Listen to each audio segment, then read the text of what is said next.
ఆశ్చర్యకరమైన బైబిల్ పాఠముగా సమూయేలు మొదటి గ్రంథము 14వ అధ్యాయం చదువుకుందాము. ఆ దినము సౌలు కుమారుడైన యోనాతాను తన తండ్రితో ఏమీ చెప్పక తన ఆయుధములను మోయు పడచువానిని పిలిచి, అవతలనున్న ఫిలిష్తీయుల దండు కావలి వారిని హతము చేయపోదం రమ్మనెను. సౌలు గిబియా అవతల మిగ్రోనులో దానిమ్మ చెట్టు క్రింద దిగి ఉండెను. అతని యొద్దనున్న జనులు దాదాపు 600 మంది. షిలోహులో యెహోవాకు యాజకుడగు ఏలీ యొక్క కుమారుడైన ఫీనెహాసుకు పుట్టిన ఈకాబోదు యొక్క సహోదరుడైన అహీటూబునకు జననమైన అహీయా ఏఫోదు ధరించుకొని అక్కడ ఉండెను. యోనాతాను వెళ్ళిన సంగతి జనులకు తెలియక ఉండెను. యోనాతాను ఫిలిష్తీయుల దండు కావలి వారున్న స్థలమునకు పోజూచిన దారియగు కనుమల నడుమ అవతల ఒక సూది గట్టును అవతల ఒక సూది గట్టును ఉండెను. వాటిలో ఇవతల ఒక సూదిగట్టును అవతల ఒక సూదిగట్టును ఉండెను. వాటిలో ఒకదాని పేరు బొస్పేసు, రెండవ దాని పేరు సెనే,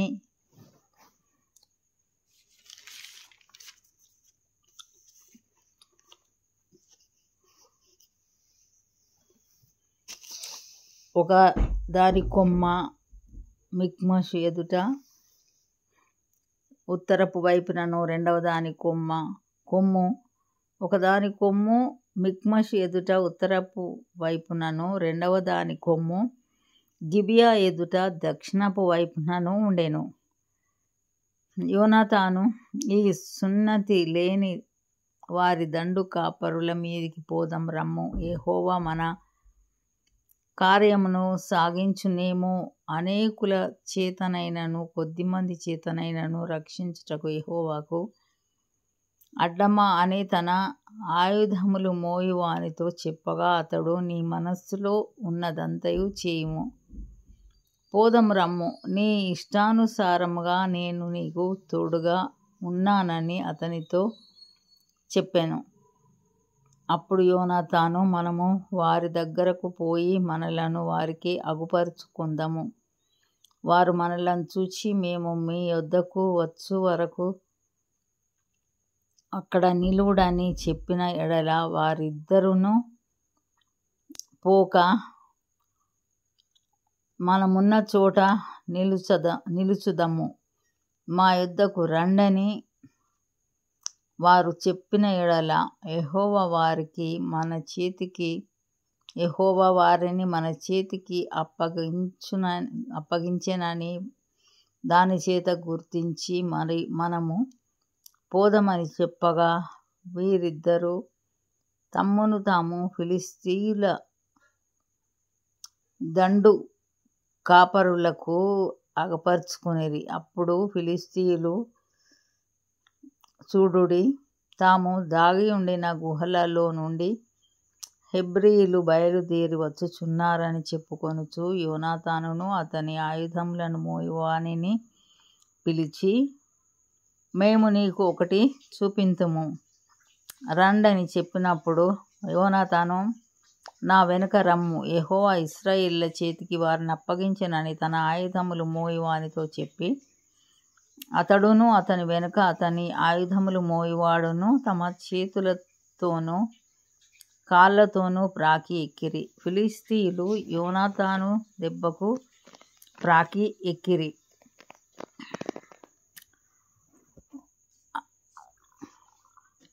యోనాతాను దెబ్బకు పడగా అతని వెనుక వచ్చు అతని ఆయుధములు మోయువాడు వారిని చంపెను. యోనాతానును అతని ఆయుధములు మోయువాడును చేసిన ఆ మొదటి వధయందు దాదాపుగా 20 మంది పడిరి.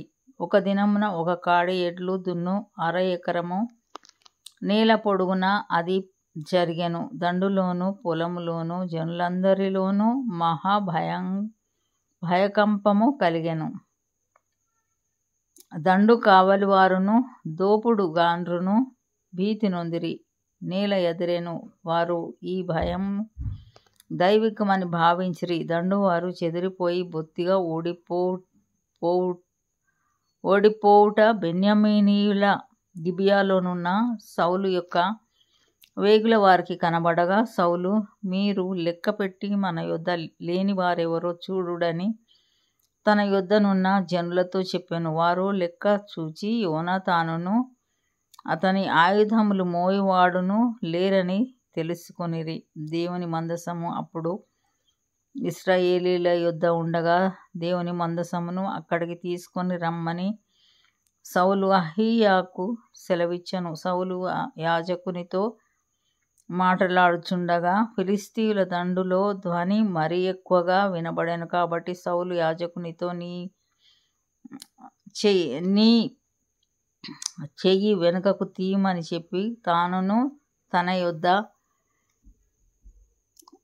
నున్న జనులందరూ కూడుకొని యుద్ధమునకు చొరబడిరి. వారు రాగా ఫిలిష్తీయులు కలవరపడి ఒకరినొకరు హతము చేసుకొనుచుండిరి. మరియు అంతకు మునుపు ఫిలిష్తీయుల వశముననున్న వారై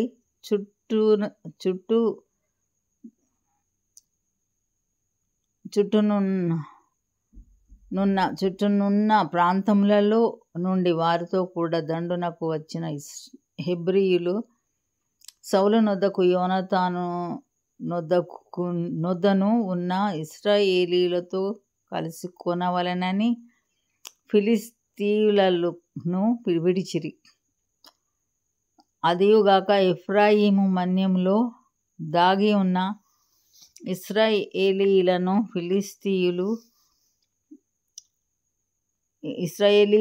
ఫిలిష్తీయులు పారిపోయిరని విని యుద్ధమందు వారిని తరుముటలో కూడిరి.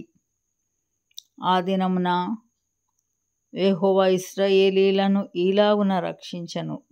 యుద్ధము బేతావెను అవతలకు సాగగా ఆ దినమున ఇశ్రాయేలీలు చాలా బడలిక నొందిరి. నేను నా శత్రువుల మీద పగ తీర్చుకొనక మునుపు సాయంత్రము కాకమునుపు భోజనం చేయు వాడు శపింపబడును అని సౌలు జనుల చేత ప్రమాణం చేయించెను. అందువలన జనులు ఏమీయూ తినకుండిరి. జనులందరూ ఒక అడవిలోనికి రాగా అక్కడ నేల మీద తేనె కనబడెను. జనులు ఆ అడవిని జొరగా తేనె కాలువ కట్టి ఉండెను. గాని జనులు తాము చేసిన ప్రమాణమునకు భయపడి ఒకడును చెయ్యి నోట పెట్టలేదు. ఇంతటితో ఈ దినం కొరకైన బైబిల్ పాఠం సరి.